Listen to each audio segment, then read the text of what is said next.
और एक 1 कप 60 आपने आए भी हैं। क्या आप कहेंगे, क्या कुछ आपको अधिकारियों ने फीडबैक दिया है अब तक? और देख रहे हैं प्रोटेस्ट पूरे दिन चला है जी।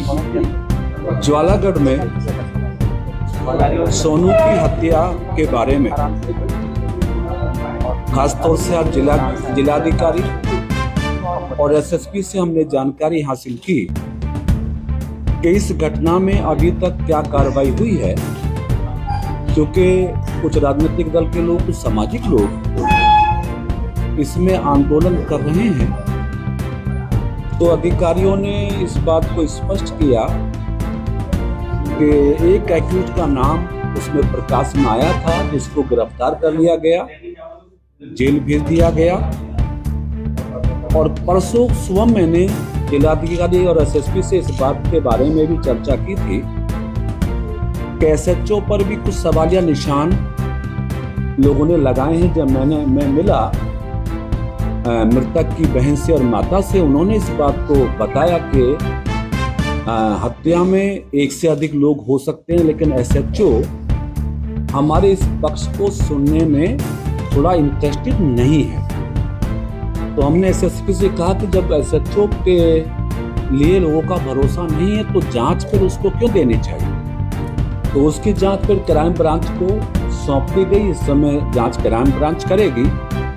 और हमने अधिकारियों से कहा कि चूंकि मामला बहुत गंभीर है, हत्या होना, हत्या के बाद जलाया जाना, तो एक तरह से रेयर ऑफ रेयर केस है क्राइम के हिसाब से देखें तो दो बातें रखिए खासतौर से। तो ये कि यदि उसमें उस घटना में, जैसा हमारा वादी पक्ष मान रहा है कि किसी और का भी हाथ हो सकता है, तो इस बिंदु को भी विवेचना में शामिल किया जाना चाहिए। दूसरा, ये भी संज्ञान में लाया था जब हम मृतक के माता और बहन से मिले, उन्होंने इस बात को भी हमारे सामने रखा कि साहब वो जिसको मुलजिम बनाया गया है वो तो नाबालिग है, उसकी तो जल्दी से बेल हो जाएगी। तो हमने डीएम को इस बात के लिए कहा कि यदि उसका मेडिकल हो सकता हो लीगली, तो मेडिकल करा के इस बात को भी स्पष्ट करना चाहिए कि उसकी उम्र बालिग है या नाबालिग है, ताकि पीड़ित परिवार को ये संतुष्टि हो जाए कि वाकई उनकी बात को सुना गया और सही कार्रवाई अमल में लाई गई। दूसरी बात ये हुई।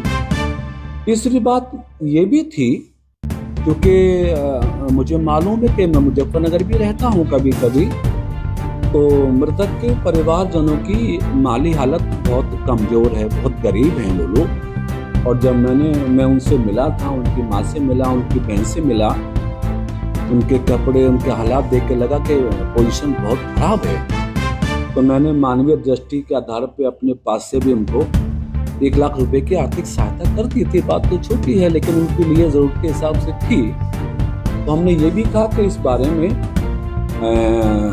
शासन को लिखा जाए ताकि उनकी आर्थिक मदद भी हो जाए। ऐसे में आर्थिक मदद भी थोड़ा सा आदमी के लिए सहारा बन जाती है। तो उस पर जिलाधिकारी मुजफ्फरनगर ने कार्रवाई शुरू कर दी है।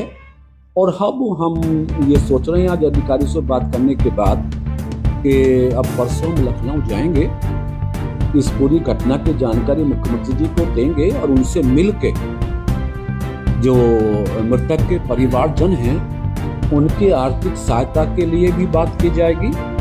और जैसा आज धरने पे भी हमने सुना कि लोगों की मांग थी कि उसको पट्टा मिले ताकि उसका कुछ आर्थिक स्थिति मजबूत हो सके, नौकरी की बात भी उन्होंने की है। तो मुख्यमंत्री जी से मृतक के परिवारजनों के बारे में, नौकरी के संबंध में भी, आर्थिक मदद के बारे में भी बात करेंगे। हम कोशिश करेंगे कि जिस परिवार के साथ इतनी बड़ी घटना हुई है उसको कम से कम योगी जी की सरकार में न्याय मिले भी और मिलता हुआ दिखाई भी दे। हालांकि उत्तर प्रदेश में जब से योगी जी के नेतृत्व की सरकार बनी है, चल रही है, उत्तर प्रदेश में क्राइम काफी कंट्रोल हुए हैं, लाइन ऑर्डर भी बेहतर हुए हैं। और योगी जी की पहचान उत्तर प्रदेश में, देश में इस बात के लिए जानी जाती है कि योगी जी के शासन में अपराधियों के खिलाफ सख्त कार्रवाई होती है। तो इस बेहतर कानून व्यवस्था का अंदाजा पीड़ित परिवार को भी लगे, तो ऐसी सारी कोशिशें हम लोग करेंगे। इसी के लिए आज मैंने डीएम कप्तान को यहाँ बुलाया था, ताकि सच्चाई का पता चले और न्याय कैसे जल्दी मिलेगा, उस परिवार की मदद कैसे होगी, इस पे हम मिलकर काम करेंगे।